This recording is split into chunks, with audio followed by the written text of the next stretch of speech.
Okay, so this is going to be the first video I'm going to be uploading on YouTube. And the video I'm going to be making is, well, the title of the video is going to be How to Fix Man United. So I'm new to this, so don't discriminate, please. All my socials will be in the description, my Instagram, Twitter, TikTok, and this is obviously on YouTube, so please go have a look at that if you want to go and support me, please. But anyway, let's get straight into things. The first thing I want to touch on there quick is that Man United will never ever. Well, anyway, the first thing I want to talk about is we're in a really bad place at the minute, and we have been for years.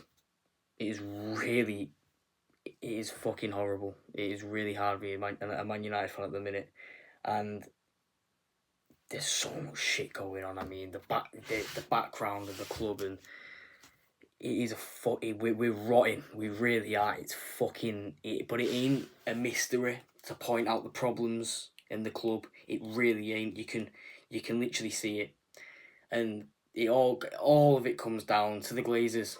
It really does. And I know we all go on about this, and we all feel the same.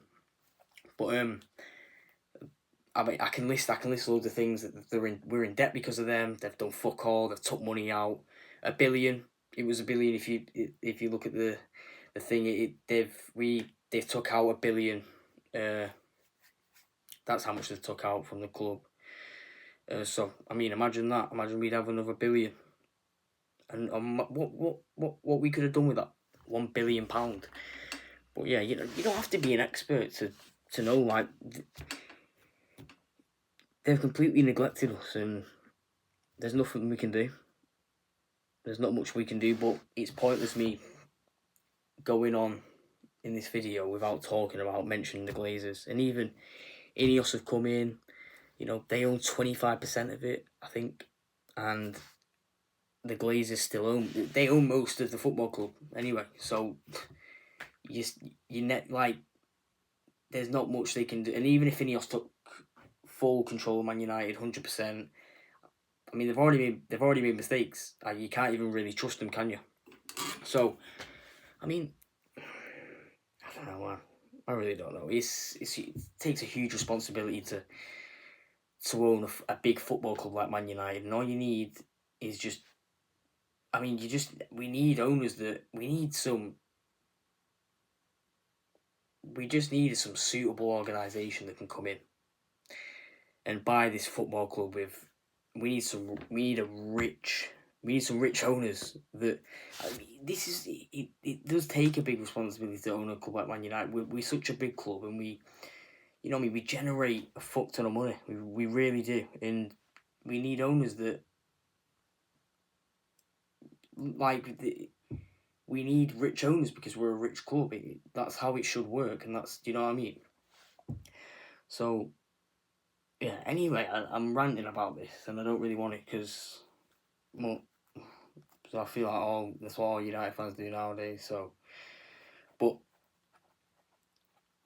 the Glazers, until they fuck off, that's it. Until they fuck off, we can't start. There's no rebuild. But if that does happen, I don't know about Ineos. I really don't.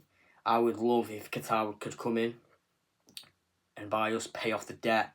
We still owe quite a few clubs a lot of money for players that we bought, and we haven't even paid the clubs yet, I don't think. I've heard about that, and I mean, there's a lot of money that even if owners was to buy, because I know when they were trying to buy us, I mean, the Glazers would not sell. They wanted fucking ridiculous. It was I can't remember what it was, but even if you was to buy Man United, you've still got to pay off loads of shit, man. So yeah, it's a dark time, and the Glazers are the only ones that have to be blamed, man. I mean, they are. I mean, everyone talks about the problems at Man United, but it all comes down to the Glazers. I mean, everyone has to be together, and everyone has to be together, and everyone in the club has to be doing their role at the highest level. And the ones at the top, the Glazers, they have fucking done nothing. And it's not even that they've just done nothing. They've done the worst like you could possibly do. They've took money out of the club, and they've used us for money. Like it's horrible, really is. But anyway, yeah, I'm ranting about it again here. 5 minutes and 15 seconds in. Yeah. Anyway, this until they fuck off, we can't properly get start a real rebuild. So going on to the second thing, it only matters if we actually get new owners, by the way. So second thing is the players. The squad we have right now is not good enough, and for years, I mean, it's definitely gotten worse. I feel like we got rid of players, and there's a lot there's a lot of inconsistency. Like Rashford, for example, he was a very important player like two seasons ago, and then last season he was really shit. And it's just like this at Man United. Like players come in, and obviously I know the background of the club's a joke, and the environment at Man United stinks, and it's fucking the culture and everything. It's all broken, and it all has to be down to the owners. And every player that seems to come in, it doesn't really work out. So you can't really blame all the players. But right now, the squad right now, I generally don't think it's good enough. It really isn't. We have a lot of talent. I think individually, some of the players are actually decent. I feel like if you put them in a team, or if you put them in a club that is well structured and it's got a good culture, you do well. But when you come to Man United, it's all a mess. And that's why when players seem to go, they seem to do pretty well, do pretty decent. But the squad is not good enough. It really ain't. Man United right now, we are so dry. The players are so unintelligent. There's no style of play. There's no patterns. There's no attacking patterns. There's no fluidity. There's nothing. It's boring. It's slow, and we haven't got any players that can score. Right now, we haven't got any players that can score 30 plus goals a season. The number 10s can't just create enough. The whole team doesn't have a style, and there's nothing. The team ain't good enough, and I know they're not used to the system, but they ain't good enough right now. We've got some players like Ganacho, Hoyland, and Kobe Mainu, Lenny Oro, and a lot of the youngsters, especially that are coming through that might be coming through in the next few years, and like the under 18s and all that. They've still got time to develop, but the thing is, they're the only players we've got. The players that should be, you know what I mean? We're not developing players properly, really, I don't think. And the players that we just have a lot of players. I think they are good players, and with time, they will get better. Hoyland and the Ganacho and your players like that, they will get better with time, but there's no one else that can play instead of them. Like, we haven't got anyone. That's the thing. So, we do need new players. We need to get rid of a lot of players too. But I've got 5 players that Man United in the summer, or we need to sign them. Like, this is what I mean about the owners. Like, you have to do it. There's no way. If you don't sign, you need to go and blow money. Someone needs to do it in the summer to save Ruben Amorim. Like, you have to. And anyway, 5 players. The first one is Victor Gyökeres. I think we need a striker. Desperately. Xerxes and Hoyland just aren't good enough yet. Still both pretty young, but Hoyland this season, his overall play has been really bad. And I know I've just mentioned about the team not being good enough, and no one is, but that's why you add players into it, like Gyökeres, and I can't believe that Ineos have actually come out and said that they wouldn't want to sign a player like Gyökeres because of his age. If you all heard about that, which is it makes me so furious. Like the fact that you can see how bad Man United are at the minute in the players we've got. We've got 2 strikers that are pretty young, on the younger side, that are obviously not doing the best at the minute, and then you don't want to buy another striker that's probably the best available, right? That's the thing. It's perfect. Gyökeres is perfect for us. He's played under Amorim before, and he's the best you can go and get. So go and fucking get him. I don't get it's unbelievable. It really is. So I mean, that is it. I mean, Victor Gyökeres is the best striker in the world you can get right now. Like, he is. He's not the best striker in the world, but he's the best available to buy on the market. So yeah, there's a striker, Victor Gyökeres. He'd be perfect. And he's a proven goal scorer. I know he's in an easy league, but he's a machine. He's doing very well, and I'd love him at Man United. So yeah, the second player is a wing back. We need a wing back.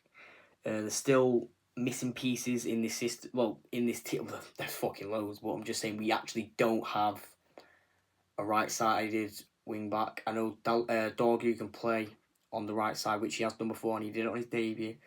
But then we won't have a left-sided wing back then. But I know we need a wing back anyway. We need another wing back because Dalot can't play there, Mazraoui can't play there. So Giovanni Quenda, that's the player. Played at Sporting, played under Ruben Amorim, and I've just mentioned about young players being inexperienced and stuff like that. But you know, we need a wing back anyway, and I mean, talk about our wing backs in the world right now.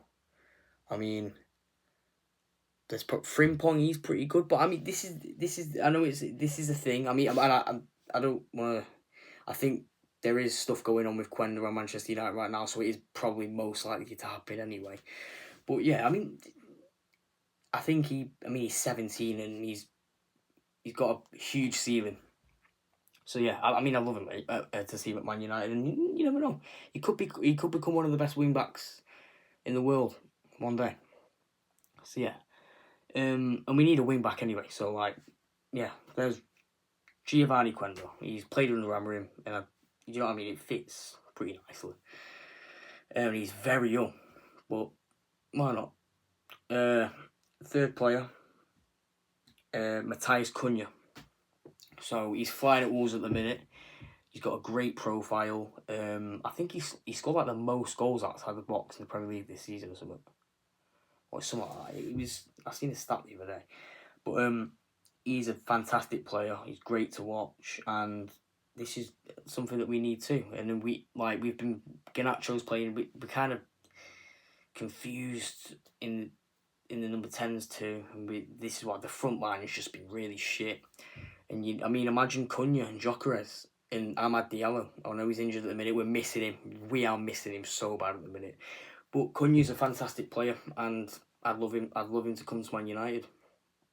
And playing one of the number 10s. So yeah, that is my third player. The fourth, I've gone for it for is Carlos Baleba. Now I know it's a bit unrealistic because, I mean, all these players as well are probably going to be moving this summer too. Think about it. And I mean, Brighton's done it again with Baleba, man. It's another like Caicedo. But, he's been so good in the Premier League this season. He's a fantastic player and he's perfect. Like, a central midfielder, he's perfect. And go watch all highlights of these players. He's wonderful. And he genuinely could become one of the best midfielders in the world one day. Like, his ceiling is so high, and he's just a very, very good player. A very good player, and I mean he's gonna cost a fuck ton of money, but I mean we need a central midfielder too. I think in those two midfielders in this system, Agate and we've got Collier and Mainu and stuff. I think. Yeah, we definitely do. I think Agate is the only one that has really like proved himself that he can play there, and I think he should stay there. We just need someone else that can play with him, and I think it'll work nicely. I think because Agate is an aggressive, front-footed defensive midfielder who gets around. You got Baleba who can cover ground and ping passes around and get in the duels and stay behind, and cover the defensive line. So. Yeah, I think. It's a bit unrealistic. No, I mean, it's not like we're gonna make all these signings, but these signings would change Man United. They're great players, and I think they'd work really nicely under Emery. So, yeah, anyway. The fifth player, and last player, is a goalkeeper.